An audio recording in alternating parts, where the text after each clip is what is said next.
আসসালামু আলাইকুম। কেমন আছো তোমরা সবাই? আর আমার থাম্বনেল দেখে বুঝে গেছো আজকে কী টপিকের উপর ভিডিওটা থাকবে। তো প্যাকিংগুলো দেখেই বুঝতে পারছো। হ্যাঁ, আজকে কিন্তু হোস্টেলে দিয়ে আসার দিন।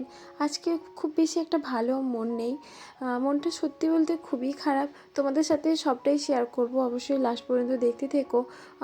সকাল থেকে প্রায় কাল থেকে সব প্যাকিং হচ্ছে, একটা একটা করে নিয়ে সব গোছানো হচ্ছে।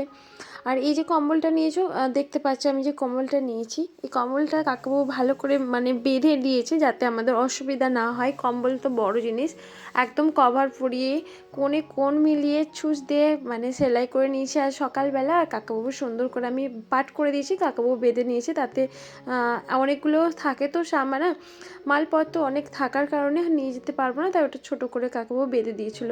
আর এই যে তোমরা ছেলেকে দেখতে পেলে দূর থেকে আসলো, মানে আমার সব মানে শাশুড়িমা, খুব শাশুড়িমা সবাইকে বলে আসলো আর ওর কাকিমাকেও বলে আসলো।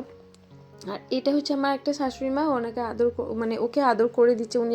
উনি তো ওর দাদিমা হয়, মানে ও ঠাকুমা হয়, আমরা তো দাদিমা বলে। তো যাই হোক, আমি খুব কষ্ট করেই বসলাম, অনেক মালপত্র ছিল।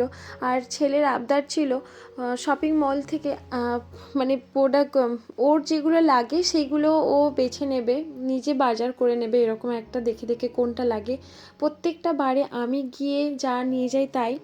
আমি হয়তো মাঝে মাঝে জিজ্ঞাসা করি, বাবু তোমার কোনটা লাগবে, সেটা হয়তো আমাকে বলে বা শেয়ার করে যে এটা লাগবে বা ওটা লাগবে, সেই হিসাবে আমি কিন্তু ওর জন্য খাবার নিয়ে যাই।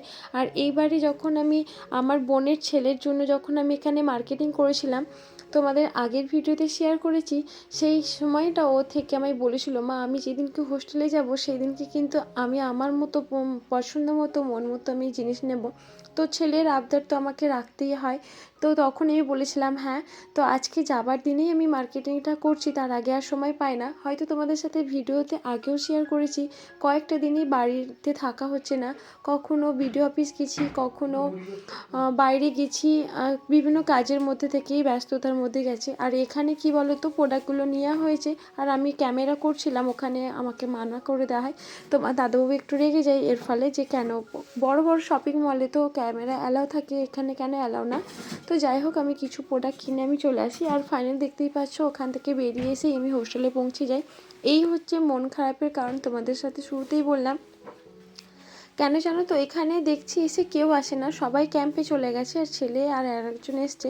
তো এখানে মানে রুম টিচারও থাকে, উনি সারা দিনটাই থাকে, রাত্রি ঘুমায়।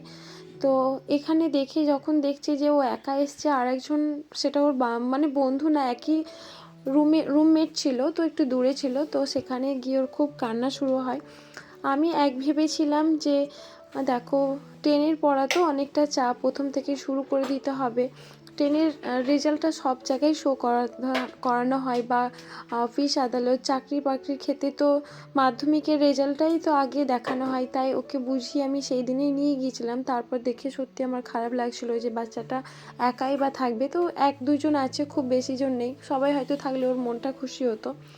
ওখানে আমি ক্যামেরা তোমাদের সাথে শেয়ার করি না, আর ওই রকম মুহূর্তে ক্যামেরা ধরার মতো ছিল না।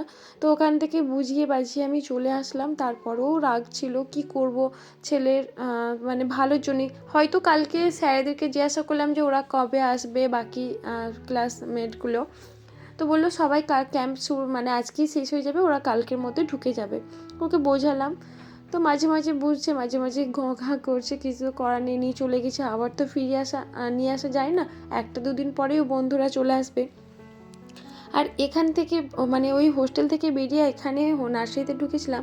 আমার পাশাপাশি তোমার দাদাবাবুর যে এইরকম গাছ ভালো লাগবে আমিও ভাবতে পারি না, কারণ এই সব ফুল গাছগুলো দেখে না তোমার দাদাবাবুর নাকি খুব ভালো লেগে গেছে। তোমার দাদাবাবু কয়েকটা গাছ আমায় কিনে দিল, বললো জানলার ব্যালকনিতে মানে লাগাবে, মানে ওখানে রাখলে পারে সুন্দর দেখাবে। তো উনি আমার বললো দেখো কয়েকটা গাছ নিয়ে নাও, আমাকেই কালারগুলো মেনশন করে দিল যে পার্পল কালার আর হোয়াইট আর ইয়েলোটা নাও। একটা বাসন্তী কালার ছিল আর একটা হচ্ছে মাস্টার ইয়েলো ছিল, এটার মধ্যে যে কোনোর মধ্যে একটা নিতে বলছিল। তো দাদাভাই বললো যে এই সূর্যমুখীর মতো যে পাশে আছে ওটা আমি নিয়েছি, আর একটা মানে ছড়ানো পাপড়িগুলো ছিল সেটা বাসন্তী কালার, তোমার দাদাবাবুর পছন্দ ছিল। তারপর বললো না ঠিক আছে, মাস্টার ইয়েলো কালারটাই নাও।